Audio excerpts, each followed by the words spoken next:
আজ প্রায় 5:30 নাগাদ সকালে প্রায় একটা প্রোগ্রাম ছিল জোলাইবাড়ি দ্বাদশ শ্রেণী বিদ্যালয়ে। সেখান থেকে প্রোগ্রাম সংগ্রহ করে বাড়ি ফেরার পথে কিছু দুজন দুর্বৃত্ত, একজনের নাম বিশ্বজিৎ নম এবং অপর একজনের নাম মিঠুন বণিক, তারা দুজন আমাদের শান্তির বাজার মহকুমা সিনিয়র সাংবাদিক বিপ্লব বৈদ্য ওনার উপর আক্রমণ করেন।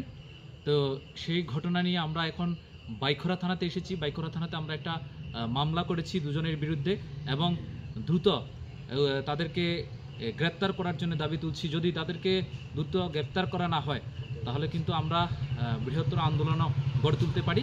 আমরা চাইছি যাতে সাংবাদিকদের যেভাবে নিরাপত্তা দেওয়া হোক, সাংবাদিকরা নিরাপত্তাহীনতায় ভুগছেন বা এইভাবে একের পর এক বিভিন্ন দিন আমরা দেখছি আক্রান্ত হচ্ছে, সে আক্রান্ত যাতে না হয় আমরা তার প্রতি দৃষ্টি দেওয়ার জন্য সরকারের কাছে বিশেষভাবে আহ্বান করছি। শান্তির বাজার প্রেস